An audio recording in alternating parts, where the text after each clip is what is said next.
Paddock is a training and exercise space for sport education and performance. Each week, we look to grow ideas and innovation through conversation from beautiful Auckland, New Zealand.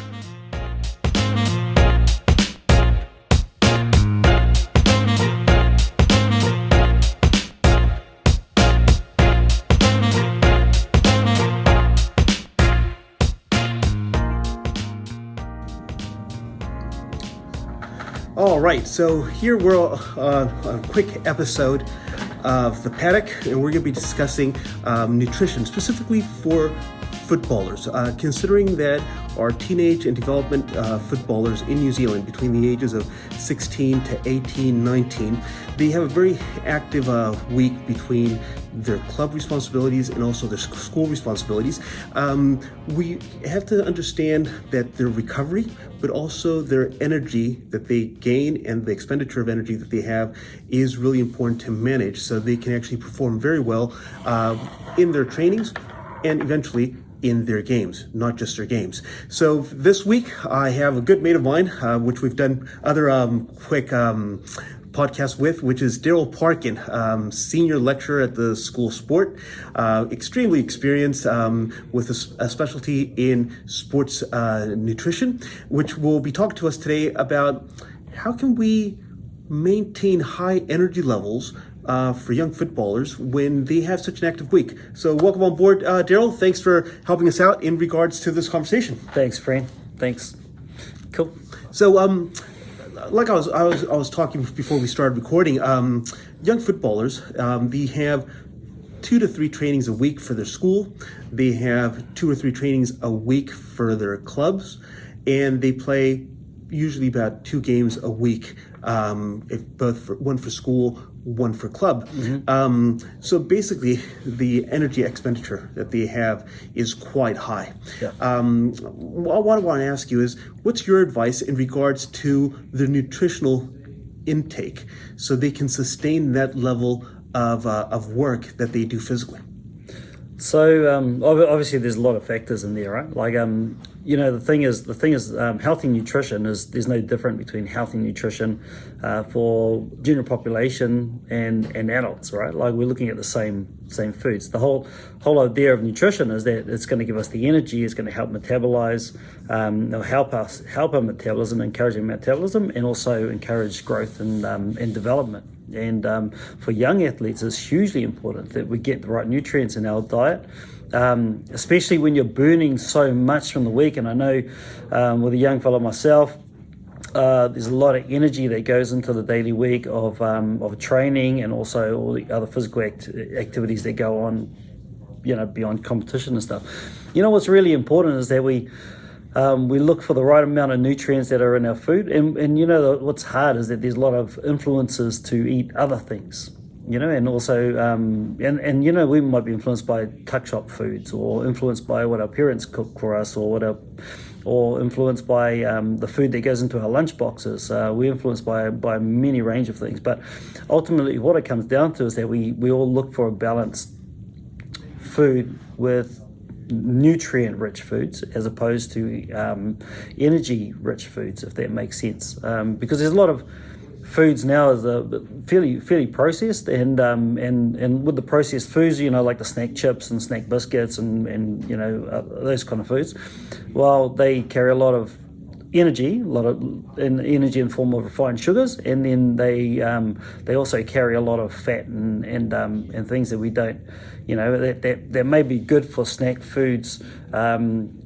periodically, but in terms of when you're looking at yourselves in terms of training, they're not conducive to kind of giving you the energy that you might need over a certain time. So I think we've got to be a little more mindful about the kind of nutrients that we are looking at, as opposed to the ones that are just readily available for us. And in everyday teenage language, what would be those nutritional foods that we want to be looking at to maintain our good energy levels up? Yeah, so what we're looking for is obviously food that's high in carbohydrate, and good carbohydrates too, because carbohydrate is a sugar. There's many different kinds. So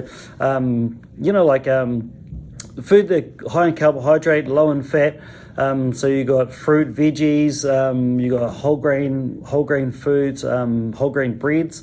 Bagels are a really good one.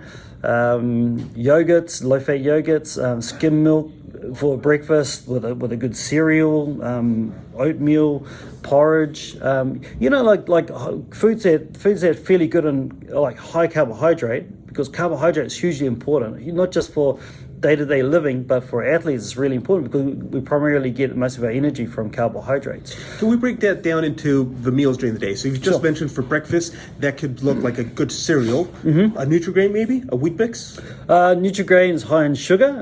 They promote a lot of protein, and they have a fair bit of protein, but you also got to look at what that's stacked with as well. And you can slow the digestion of some of these sugars down by adding stuff to it. Like if you have a good yogurt with a Nutri-Grain and like a skim milk that has a fair bit of that fair bit of calcium and also good protein in it, they can slow the digestion of that food down. So you have to look at the whole meal as opposed to just the type of meal it is. And if you were to have Wheat Bix for myself personally, when I'd have Wheat Bix, I'd find that I'd be hungry after an hour or so I had to follow it up with something like a Wheat Bix plus whole grain bread as well, just to kind of maximize the carbohydrate loading in my system. So so you'd have to look at that in the whole food. So what's really important for athletes specifically is that you're looking at the three main meals: the breakfast, the lunches, and the dinner, and then good snacks in between. So we're looking at the kind of it could be whole grain pancakes, so you can get pretty creative with some of this stuff. But what's really important is that we have enough carbohydrates and we kind of minimize the amount of fat that we're going before we're going into like training, competition, those sort of things. And we're thinking here that in the case of footballers, they're training basically the whole week. So what would you recommend for school lunches, for example? School lunches: sandwich, banana, get some fruit in there, good yogurt, because good yogurt's got protein.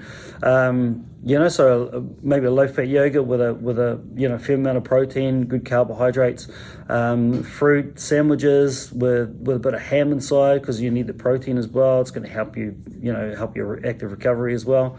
And good snacks like like a protein bar or even a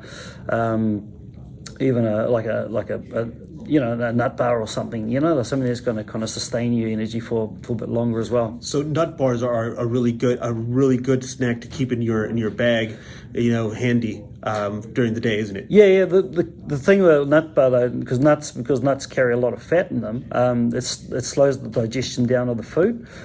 So if you're going into competition or training after school, you just got to be mindful of when training is. Like if you have it for lunchtime and it's after school, then it should be fine, because you can have a nut bar during lunchtime. It's going to give you enough time to digest it. Otherwise, if you have it too early before you're training, then it's going to stay in your stomach for longer, and then what's going to happen is that you're still going to go into training or competition with food in your belly that's still digesting, still processing. And you want to go into to maximize your energy. You want to go in there with a full load of carbohydrate in your system, because carbohydrate is the energy source that we're going to burn straight away. We're going to kind of get through pretty quickly. So and it's going to be readily available on your muscles. And if we're having a lot of, and we want our muscles to be full of that, and our belly to be relatively empty by the time we go into training. Otherwise, we're going to be a bit lethargic. Pasta is a good carbohydrate for competition. Yeah. Pasta's good for competition. However, you don't want to go in there immediately after you've had pasta, right? Because that's going to take a little while to break down and digest. And also, you got to think with pasta, you got to think about what goes with it too. Like if you're having chicken carbonara, then it's full of fat because the cream that uses the carbonara. So it's not one package fits all. But pasta's a really good one. Rice is a really good one. But also, once again, you're going to have to give it time to digest in your system. You don't want to go into training or competition with it still sitting in your belly. You've mentioned quite a bit of protein. what role does protein play within the week and within the recovery and within the energy levels of the athlete? Yeah, so protein. Probably first thing to touch about protein. Protein is really important because it helps you build muscle and repair muscle. That's the role of protein. What you don't want to use it, and as you're saying just now, use it for energy. It is an energy source. It's a macronutrient, so it is an energy source. But you don't want to use it as an energy source. Okay, so what happens? Protein's stored in your muscle. So you only can carry as much protein as muscle you have. Okay, so that's why young athletes, unless you're really, really pushing yourself, you don't need to supplement protein. It's good to have a moderate amount of protein in your system because it's going to help repair and grow. However, you don't want to use it as an energy source, because what happens there, once you start using it as the energy source, it means that you've depleted your carbohydrate loading in your muscle. Your body is dying. So you don't want to get to a point where you're using protein as a main fuel source, because what happens there, your body starts breaking protein down, which means it starts chipping away at the muscle, which means you start depleting your muscle mass. And muscle is really important for metabolism, important for growth, and important for injury and rehabilitation. And if you're going away from trainings and competition and you're still sore a day or two later, it could be because you're not carrying enough protein, or you haven't recovered enough after their past. This is exactly what I'm picking up. We have a lot of soreness from our young footballers, and it's understandable because they do train a lot, and that soreness is sometimes during the week it's actually peaking. So how can the protein intake, or when would be the right moment to have the protein intake to actually alleviate a little bit of that soreness? I mean, obviously they're working hard, so there will be some muscle depletion. But how can we alleviate it or help for it to be less? Yeah, you can. I mean, you can have protein. You can have protein like within 30 minutes of your training. It's recommended. And how would that look? It can be in the form of a protein bar or shake, protein shake, potentially, depending on the level of activity that you engage in. Like, because the majority of protein that we can take, we can get just from a regular food. Anything that once upon a time was living is protein in it, So you can get protein from plants, although not the best. The most readily available source of protein, because the majority of protein we can get from animal products like whey and meat and stuff like that. But recommended that you get protein 30 minutes after, and it could be in the form of a bar or a shake or an up and go fortified with protein. You get those. Those are pretty easily available now. The energized drinks, although just be careful. Those drinks might be really good too, because what you need straight after straight after your training, your main goal should be to replenish the glycogen or the carbohydrates that you've depleted over the training and the exercise.